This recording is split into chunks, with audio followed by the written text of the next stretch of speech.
A la hora de construir historias, convencionalmente hablamos de dos tipos de personajes más importantes.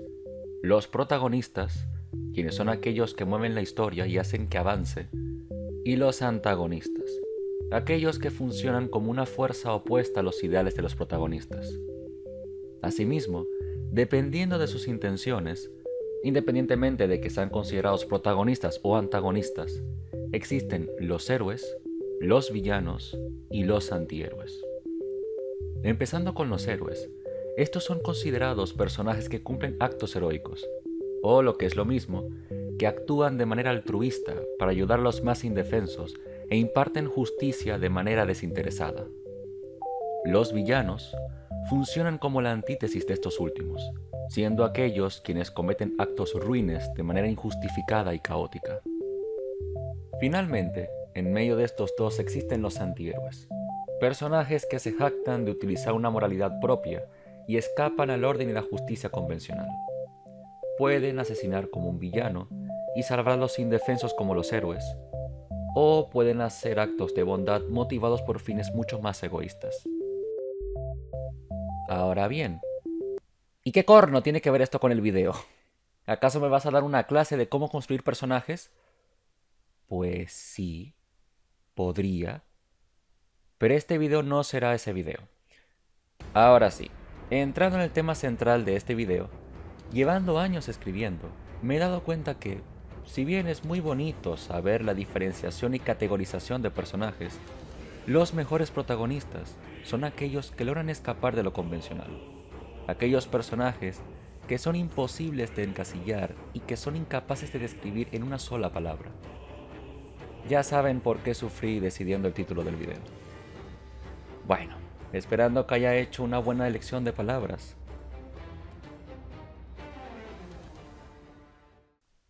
Kratos, el fantasma de Esparta, o conocido actualmente como Don Familia, se ha establecido hasta el día de hoy como uno de los protagonistas más icónicos de los videojuegos. Describir a Kratos es complicado. Por un lado, tenemos a un humano capaz de rebelarse en contra de dioses egoístas y crueles, quienes establecen una dictadura caótica dentro de Grecia. La premisa ideal para un héroe en contra de un régimen. Por otro lado, tras verlo matar a diestra y siniestra cuanto inocente se le pasa por el medio, te da los mismísimos aires de un villano. Parece ser una persona tranquila y sensata.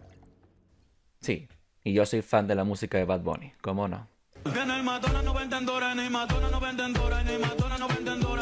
Pero claro, también estamos hablando de un personaje que, por más que haga el mal, logra derrocar a quienes hacen el mal, por lo que podría ser un antihéroe, ¿no? Bueno, explicando quién es el fantasma de Esparta. Sebas, pero ¿por qué no hablas del de la saga? No, porque yo no tengo PlayStation, ¿ok? Aparte, no quiero que me tachen de purista o amargado. Aprecio mucho el trabajo y dedicación de Kratos. Pero, así como dijo su creador, Kratos no era un personaje que debía de evolucionar solo para ser preservado dentro de la historia. Así como cada elemento colocado en la narrativa debe de tener razón de existir, los personajes tienen un inicio, su desarrollo y finalmente su muerte. Esto es opinión meramente personal, pero cambiar del bárbaro sanguinario al papá luchón, pues... ¿qué quieres que te diga? No me terminó de convencer nunca, y siento que se le fue quitando toda la esencia del personaje. Aún así, Kratos de la saga nórdica tal vez sea el protagonista de un próximo video. Ahora sí, si no sabes quién es Kratos, lo cual me sorprendería si entraste en este video, nacido en Esparta junto a su hermano Deimos, Kratos se formó desde temprana edad, según las tradiciones espartanas, como un fiero guerrero defensor de los intereses de su pueblo. No obstante, mientras su familia tomaba el curso natural de un soldado, en el Olimpo, el oráculo profetizó la caída del imperio de los dioses bajo la furia de un mortal.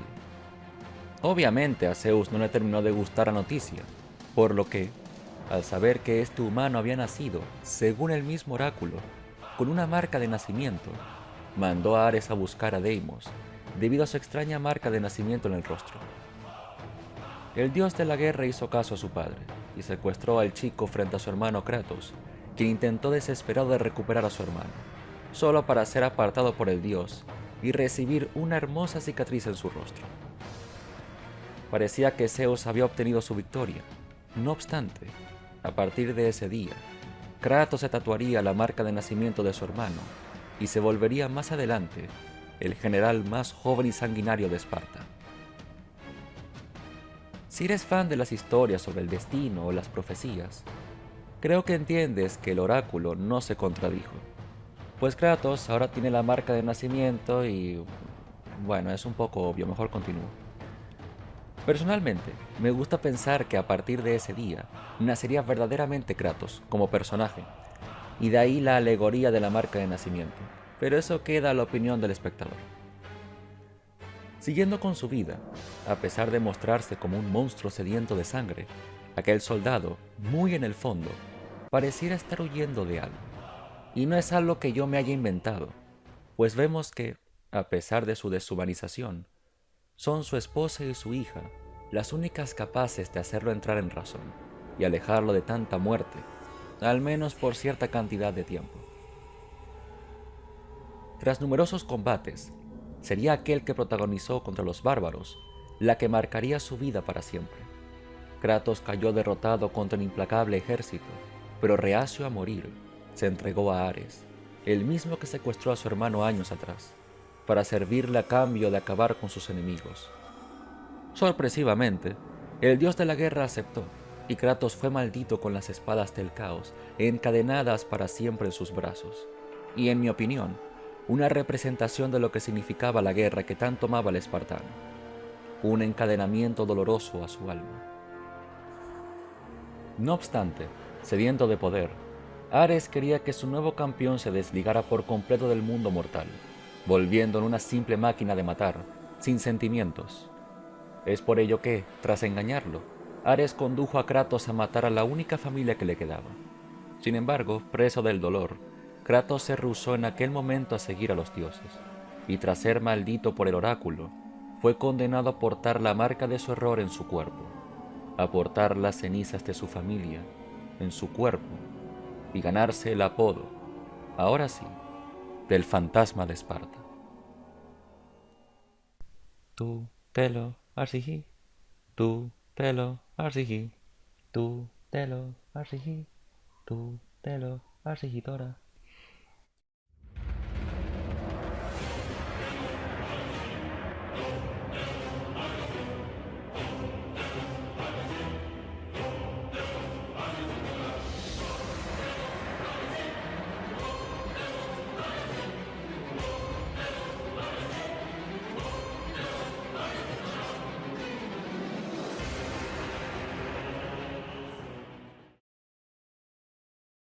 Con dicha introducción, al ver por primera vez a Kratos dentro de su primer título, sabemos o nos hacemos una idea de cómo será el juego. Muerte, destrucción y sobre todo poder. Y es que God of War es una saga que siempre ha tenido el exceso de poder como tema central, haciendo secuencias espectaculares, sin importar de lo incoherente que es morir al caernos haciendo parkour luego de haber asesinado una hidra gigante, o tener que mover estatuas de un lado a otro para después apuñalar al mismísimo dios de la guerra. Pero volviendo a lo que nos atañe aquí, al meternos en la historia, contrario a toda la sangre que derrama sin miramientos, vemos un personaje sumamente triste, deprimido y preso de un pasado que lo atormenta día a día. No soy un experto en estos temas, pero no creo que habría que ser un genio para deducir que Kratos, a pesar de la imponencia que muestra al exterior, sufre una depresión oculta, que solo es tratada en sus momentos de mayor introspección. Es por ello que me decanté por hacer este análisis en un primer lugar, porque, a pesar de la carcasa de bárbaro que puede verse a simple vista, Kratos es un personaje profundo, que va mucho más allá de hacer combos y presionar círculo después de cada interacción. Pero entonces, ¿qué pasó con Kratos luego de la muerte de su familia? Pues era evidente que Ares y los dioses no lo dejarían alejarse tan fácilmente. Tras las inenarrables torturas sobre su pasado y visiones pesadillescas, Kratos termina obedeciendo a los dioses, cumpliendo tareas estúpidas cuan Hércules en su mito, hasta que, harto de estar al servicio de los dioses nuevamente, Atenea le revela que su última misión sería derrotar a aquel que creó todas sus desgracias, Ares, pues este conspira en contra de los dioses para apoderarse del Olimpo. Es curioso cómo God of War y demás representaciones de la cultura popular han colocado a Ares como un dios tan extraordinario, fuerte y viril, cuando en su historia original nunca fue capaz de vencer a Atenea en combate. Solo una vez ha ganado alguna disputa, y lo único destacable que pareciera que realizó fue acostarse con Afrodita. Incluso una vez fue encerrado en un jarrón, y a nadie le pareció ni remotamente importante. Y es que, entrando en temas de historia, podría decirse que Ares es el dios, o uno de los dioses más infames de la cultura griega, pues la guerra jamás ha sido algo de admirar para ninguna nación. Volviendo a su historia, Kratos aceptó la tarea que se le fue encomendada, y tras abrir la caja de Pandora luego de haberse rehusado a morir, luchó contra Ares, y lo terminó de asesinar. Lamentablemente, será en el final de este título que veremos cómo en los juegos de God of War, al menos en la saga griega, los finales terminan siendo agridulces. Atenea, líbrame de los recuerdos que aún me atormentan. Lo has hecho bien, Kratos. Aunque lloramos la muerte de nuestro hermano, los dioses están en deuda contigo. Te prometimos que perdonaríamos tus pecados, y así lo haremos. Pero nunca te prometimos que te libraríamos de tus pesadillas. No hay hombre ni dios que pudiera olvidar los actos terribles que has cometido. Una vez cumple con su parte del trato, las visiones sobre sus víctimas continúan atormentándolo, al punto de perder lo único que lo movía hasta ese entonces, la esperanza. Los dioses del Olimpo me han abandonado.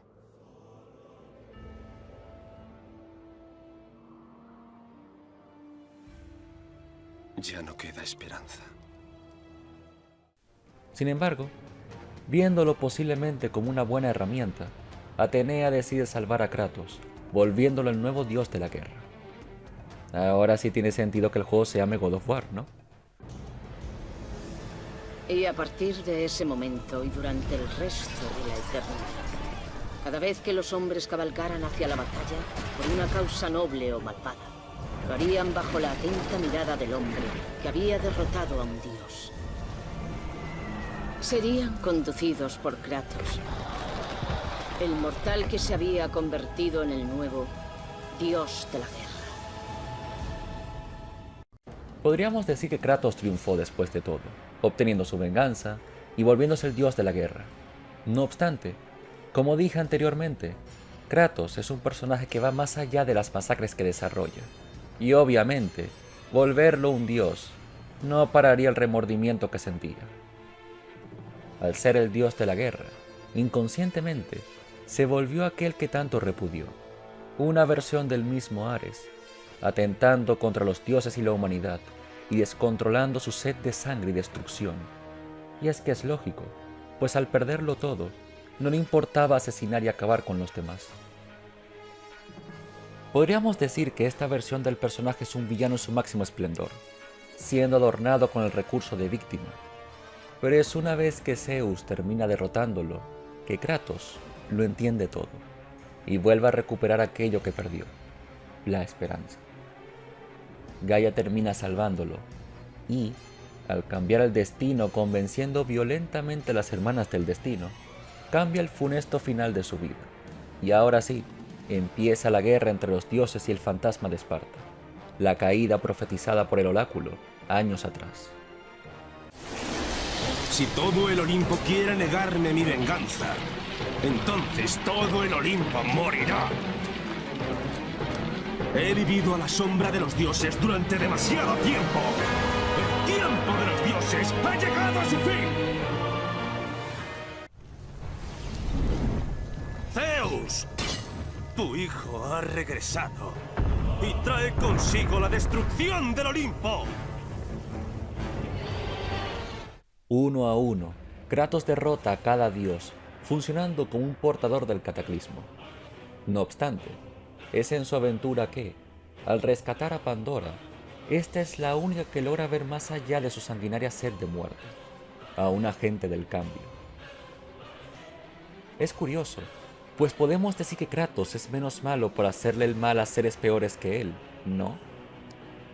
Pues esa es la cuestión que plantea el desenlace de la historia espartana, pues en ningún momento, o por lo menos yo personalmente no sentí, que Kratos fuese el malo en la historia para God of War 3. Es más, es satisfactorio ver cómo cada uno de los dioses cae ante las manos del espartano, al estos ser tan ruines. Finalmente, Pandora es sacrificada accidentalmente, y cumpliendo su destino, Kratos asesina al último dios con vida, Zeus.